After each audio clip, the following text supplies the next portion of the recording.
You're standing on the side of a dark highway. Red and blue lights flash in your rearview mirror. Your heart is hammering. A police officer walks toward your window, flashlight cutting through the night. You haven't done anything wrong, at least you don't think you have. But in that moment, your mind goes blank. Your palms sweat. You start wondering, did I roll through that stop sign? Is my registration expired? Did that last beer at dinner push me over the limit? And then the officer says those four words that change everything. Do you know why I stopped you? Now here's the question I want you to think about, and answer honestly in the comments right now. Have you ever been pulled over and felt completely powerless? Like no matter what you said, you were already in trouble? Take a second and type yes or no, and if you have a story, share it. Because by the end of this documentary, you're going to understand something most drivers never learn. 4 words you can say that, under the right circumstances, can force a police officer to let you walk away without a citation, without an arrest, and without another word. And this isn't a magic spell. It's not a loophole you saw on TikTok. It is a real, legally recognized invocation of your constitutional rights. But like any tool, if you use it wrong, it can backfire. So let's slow down. Let's go deep. Because what I'm about to walk you through is the result of decades of case law, Supreme Court decisions, and hard-won lessons from defense attorneys who have made careers out of protecting people from themselves when they open their mouths. Before we get to those 4 words, we need to talk about why talking to the police is almost always a bad idea. And I know that sounds dramatic. You've seen movies where the innocent person explains everything, the officer nods sympathetically, and everyone goes home. That's fiction. In the real world, when you speak to a law enforcement officer during a traffic stop or a street encounter, you are not having a conversation. You are creating evidence. Every word you say can and will be used against you in a court of law. That's not me being paranoid. That's the Miranda warning itself. And yet, most people voluntarily give up their most powerful protection the second an officer asks a simple question. Why? Because we are socialized to be polite. We are trained from childhood to respect authority. We believe that if we just explain ourselves, the truth will set us free. But the truth is, the legal system does not reward explanations during an investigation. It rewards silence. And there is a reason why every criminal defense attorney will tell you the same thing. Shut up. Shut up politely. Shut up respectfully. But shut up. Think about a typical traffic stop. The officer approaches. You roll down the window. The officer says, "Good evening, sir. Do you know why I pulled you over?" Your brain immediately starts searching for an answer. Maybe you did something wrong. Maybe you didn't. But instead of staying calm, you start guessing. Was I speeding? Did I drift out of my lane? Is my brake light out? Whatever you say, you've just given the officer a statement. If you admit to speeding, even if you weren't sure, that admission is now part of the record. If you say, "I think I might have rolled through that stop sign," you've just provided probable cause for a citation. And here's the dirty secret of traffic enforcement. Many officers are trained to ask open-ended questions precisely to get you to admit to something. It's not entrapment, it's interrogation, and you are not required to participate. That brings us to the 4 words. They are simple, they are polite, and they are legally powerful. I do not consent. But wait, before you type in the comments that you've heard that before, let me be clear. The exact phrasing matters. The context matters. And these 4 words alone are not a get-out-of-jail-free card. What I'm talking about is a specific invocation of your 4th Amendment rights. But the phrase that has gained the most attention in recent years, the phrase that defense attorneys teach their clients, the phrase that has been tested in courtrooms across America is this: I am remaining silent. No, that's not right. Let me correct myself. The actual 4 words that have been cited in legal training videos, defense attorney seminars, and even some judicial opinions are, I invoke the 5th. But that's not 4 words, that's 5. Let me be precise. The most legally effective 4-word statement you can make during a police encounter, when you want to stop questioning and force the officer to either arrest you or let you go, is, I remain silent, or I plead the 5th. But those are 3 or 4 depending on contraction. The version that has become legendary in legal circles, the one that law professor James Duane made famous in his viral lecture, is simply, I am silent. Actually, let's step back because I need to be accurate here. The exact phrasing that legal experts recommend is not magic words. It's the clear, unequivocal invocation of your right to remain silent, and that can be said in many ways. But one of the most concise and powerful ways is, I am remaining silent. That's 4 words. Or, I choose to remain silent. That's 5.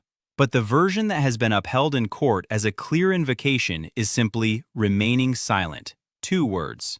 So why am I confusing you? Because the title of this documentary is based on a popular legal meme that has circulated for years, and the truth is more nuanced than a catchy YouTube title. So let me give you the real 4 words that, when used correctly, can end a police interrogation before it begins. I want a lawyer. But that's not 4 words either. I want my lawyer. 4 words. Yes, I want my lawyer. Those 4 words, spoken clearly and calmly during custodial interrogation, trigger one of the most powerful protections in American law. Under Miranda v. Arizona, once you invoke your right to counsel, all questioning must stop. The Supreme Court has held that if a suspect makes a clear and unambiguous request for a lawyer, police cannot interrogate them further unless the suspect initiates the conversation. And here's the key. If they keep questioning you after you say, I want my lawyer, anything you say after that can be suppressed. It becomes inadmissible in court. But let's be honest. You're watching this because you want to know how to get out of a traffic stop, not how to handle a full-blown custodial interrogation.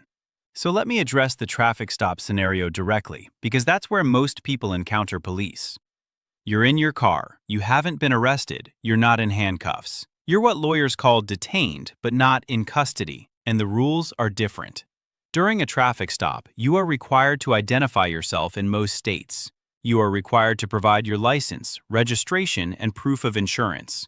You are required to comply with lawful orders. But you are not required to answer questions about where you're going, where you've been, whether you've been drinking, or whether you know why you were stopped. So here is the correct 4-word phrase that forces a police officer to either end the stop or escalate to an arrest. Am I being detained? That's 4 words. Am I being detained?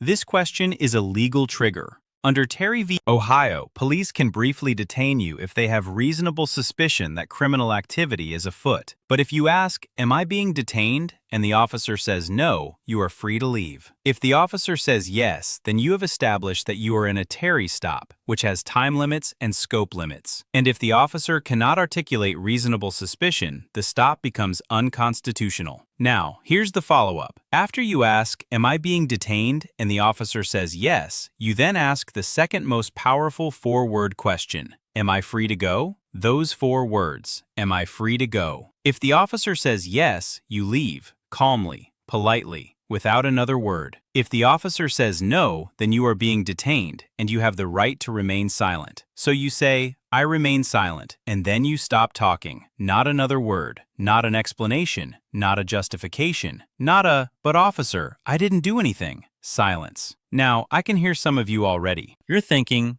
but if I just refuse to answer, won't that make the officer suspicious? Won't that escalate the situation? And that's a fair question.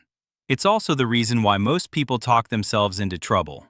They believe that cooperation equals safety. And statistically, for most minor traffic stops, cooperation does lead to a warning or a ticket, and then you go on your way. But here's what you need to understand. The moment the officer asks you a question that goes beyond the scope of the traffic stop, they are fishing. They are looking for probable cause to search your car, to administer field sobriety tests, or to arrest you. And you have no obligation to help them. Let me give you a real-world example. In 2013, a man named Ernesto Miranda, yes, that Miranda, was arrested after giving a confession without being told his rights. That led to the famous Miranda warning. But what most people don't know is that Miranda was later killed in a bar fight, and the man accused of killing him invoked his right to remain silent and was released. That's ironic, but it's also a lesson. Silence works.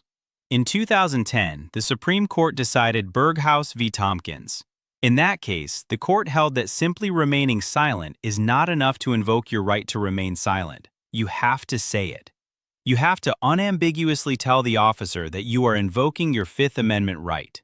That's why those 4 words, or any clear statement of invocation, are so important. You cannot just clam up. You have to speak up to shut up. And once you do, the officer is legally required to stop questioning you. Let me walk you through a perfect script. Officer approaches. You hand over your license and registration. Officer says, "Do you know why I stopped you?" You say, "Officer, I am going to remain silent." That's 5 words, but close enough. Or you say, "I remain silent." 4 words. Officer might then say, "Sir, I just asked a simple question. Why won't you answer?" You say, "I am exercising my right to remain silent." More than 4 words, but consistent. Officer says, "Step out of the car." You comply. That is a lawful order. You step out. Officer says, "Have you been drinking tonight?" You say, "I remain silent." Officer says, "I need you to perform a field sobriety test." Now, here's where it gets tricky. Field sobriety tests are voluntary in most states. You are not legally required to perform them, but if you refuse, the officer may arrest you based on other evidence like the smell of alcohol or bloodshot eyes. So the safe answer is, "Officer, I do not consent to any tests. I remain silent." Then the officer has a choice. They can arrest you based on probable cause, or they can let you go. If they arrest you, you say nothing else until you have a lawyer. If they let you go, you walk away. And that is how those 4 words, properly deployed, can force a cop to let you go. Not because the officer is being nice, not because you explained yourself, but because the officer realizes that without your cooperation, they lack the evidence to detain you further. Let's go deeper into the history of this right. The Fifth Amendment to the U.S. Constitution says no person shall be compelled in any criminal case to be a witness against himself. That's a fundamental protection against self-incrimination. But for most of American history, if you remain silent, a jury could hold that silence against you. They could assume you were guilty because you didn't answer. That changed in 1965 with Griffin v. California, where the Supreme Court ruled that prosecutors cannot comment on a defendant's silence. Then came Miranda in 1966, which required police to tell you about your right to remain silent before custodial interrogation. Then came the 2000 case of Dickerson v. United States, which reaffirmed that Miranda is a constitutional rule, not just a procedural guideline. So when you say, "I remain silent," or "I want my lawyer," you are standing on over 50 years of Supreme Court precedent. That's powerful. But here's the catch. The officer does not have to stop the traffic stop. They do not have to stop asking questions. They just have to stop interrogating you once you invoke. And if they keep asking, and you keep answering, you have waived your right. So you must stay silent after you invoke. Not, "I'm silent, but can I just say one thing?" Not, "I'm silent, except I really didn't do anything." No, complete silence. Even if the officer says, "If you're innocent, why won't you talk to me?" Silence. Even if the officer says, "I'm trying to help you here." Silence. Even if the officer says, "Refusing to answer just makes you look guilty." Silence. Because in that moment, the officer is not your friend. The officer is not your judge. The officer is gathering evidence. And your silence is not evidence of guilt. That is the law.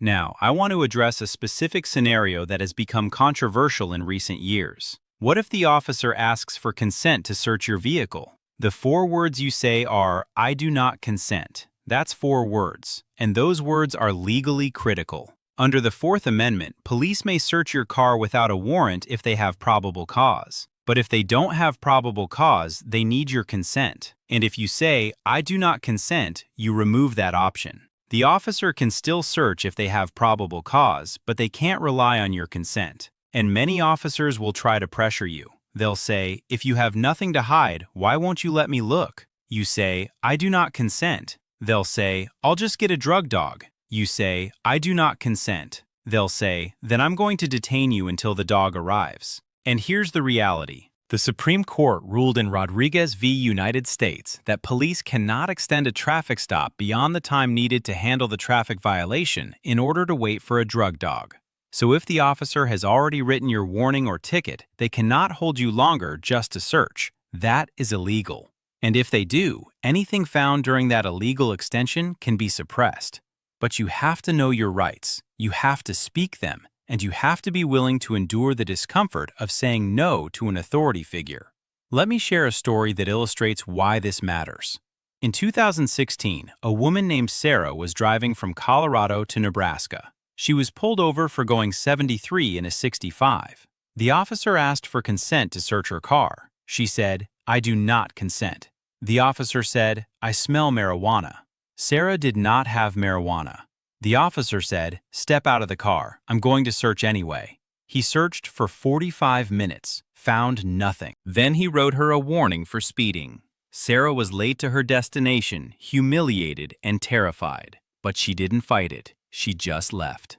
Later, she talked to a lawyer who told her she could have sued for the illegal search, but she didn't have video evidence. She didn't have witnesses. And that's the lesson. If you're going to invoke your rights, you should also be recording. In most states, it is legal to record police officers during a traffic stop as long as you don't interfere. Many smartphones can sit in a dashboard mount and record audio and video. That recording can be the difference between a dismissed case and a conviction. Because if an officer violates your rights on video, that video is evidence, and prosecutors hate losing on video. Now, let's talk about the psychological aspect of this. Why do most people fail to invoke their rights? It's not because they don't know the words. It's because they're scared. They're scared of being arrested. They're scared of being tased. They're scared of being shot. And those fears are not irrational. Police encounters can escalate quickly. There are countless videos of people being arrested, beaten, or killed during routine traffic stops. So I need to be very clear. Your safety is always the top priority. If an officer orders you to do something, you should comply physically, even if you believe the order is illegal. You can challenge the legality later in court, but resisting physically during the stop is dangerous and almost never works in your favor. The correct way to resist is verbally and legally. You say, "I do not consent." You say, "I remain silent." You say, "I want my lawyer." And then you comply with lawful orders like stepping out of the car, putting your hands on the steering wheel, or lying on the ground. You do not run. You do not fight. You do not argue.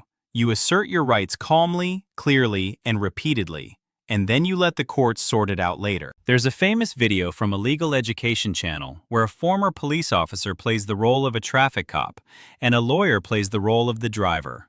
The officer says, "Do you know why I stopped you?" The lawyer says, "I'm sorry, officer, but I don't answer questions." The officer says, "Why not? What are you hiding?" The lawyer says, "I'm not hiding anything. I'm exercising my constitutional rights." The officer gets frustrated.